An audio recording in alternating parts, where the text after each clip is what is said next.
Week 2 in the defamation lawsuit that pits two radio rivals against one another, resuming tomorrow.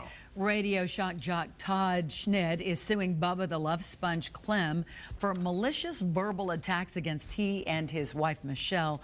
But as Fox 13's Gloria Gomez explains, there are some possible conflicts in this case that could create big problems down the road.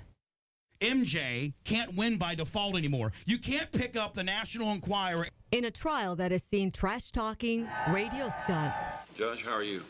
And our state attorney take the stand. We try to deal with our cases where the punishment is commensurate with the crime. Now there is another legal twist in this defamation lawsuit. I could have a mistrial, Britt, in 1.5 seconds, could I not? Bubba the Love Sponge Clem, who is being sued by radio rival Todd MJ Schnitt for going too far with his jokes and insults, was on the radio recently claiming foul.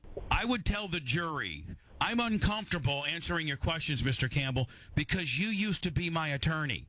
Bubba says Attorney Phil Campbell, who is currently representing MJ in this defamation lawsuit, was once Bubba's attorney during an animal cruelty charge and other prior cases. Bubba says Campbell has privileged information about him he could now use, and Bubba calls it a conflict of interest. But is it? Phil Campbell, the attorney at the center of all this, says no way. There's nothing in this case that involves any privileged information going back 12 years ago. Totally unrelated matters on behalf of Clear Channel. There is no conflict. Although it's not necessarily prohibited by the Florida bar, it is risky. Tampa attorney Anthony Rickman, who has no connection to this case, agrees there is no conflict, but he says it is ripe for appeal down the road. In cross-examination of your former client, did you ask him something that only you could know?